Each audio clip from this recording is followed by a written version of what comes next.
This is a story with legs. Before he used his left arm to lead the American League in strikeouts, before he used his hands to win 7 Gold Glove awards, and before he used his silver tongue for a second career as a broadcaster, Mark Langston put his foot down about wanting to play soccer. It was his love for that other sport that allowed San Jose State to swoop in and win a recruiting war with Santa Clara University.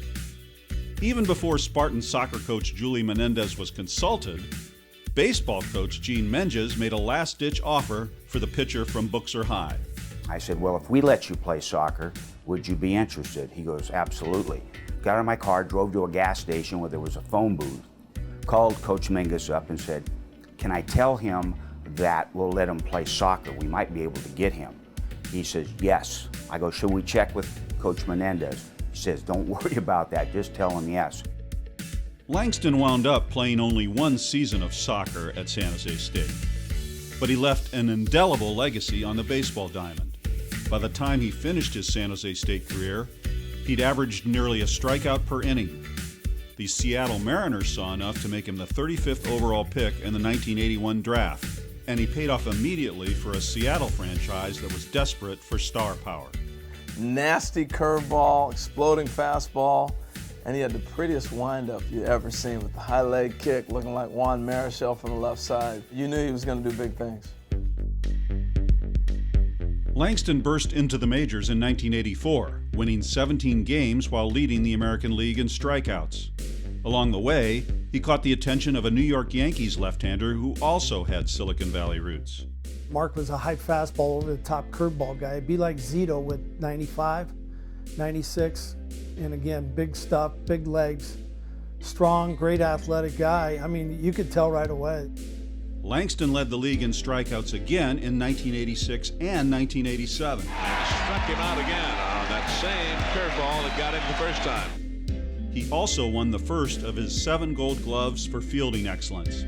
Only 4 pitchers in Major League history have won more. When a guy has a big leg kick, normally they're falling off a lot and they can't cover one side or the other of the field. But Mark's, when his feet hit the ground, these guys were like cats going after the ball. Some pitchers defer. You know, they're looking for the first baseman or third baseman to call him off. He wanted the ball. He wanted to control that part of it. He could have played shortstop if he was right-handed. He was a great athlete, so to win 7 Gold Gloves, no surprise. Langston's toolkit included one of the greatest pickoff moves in baseball history. His 91 career pickoffs still rank as the 4th most ever. His first movement from the stretch was the same whether he was going home or he was going to first. That's from seeing a guy at the last possible second and still getting your body over there, not the balk. He cheated, he balked, and you know it, Mark. He was cheating every time, crossing that leg across the plane. He was a cheater, that's why he was good at it. Langston made the first of his 4 All-Star teams in 1987, pitching 2 perfect innings against the National League at the Oakland Coliseum. If I said, who do you think led the American League in strikeouts last year, you might say Roger Clemens. And the answer would be wrong. It was Mark Langston. I mean, he can move it. Less than 2 seasons later, the Mariners said farewell to the popular left-hander in a blockbuster trade.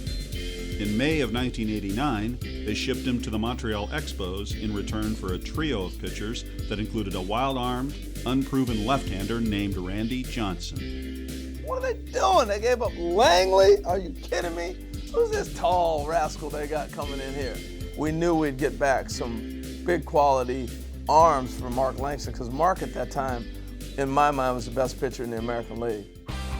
Langston would go on to play 16 seasons in the majors. That included 8 strong years for the California Angels. In his Anaheim debut, he combined with Mike Witt to throw a no-hitter. The victim that night? None other than his old team, the Seattle Mariners.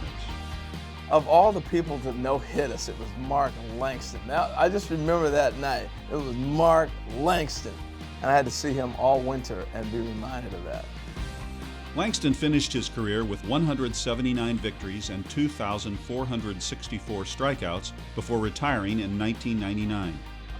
Charismatic and funny, he's made television appearances on The Late Show with David Letterman and even did a cameo on Sabrina the Teenage Witch. Oh, Oh, this is great. Mark Langston just broke all my fingers. He recently completed his 6th season as an Angels radio broadcaster.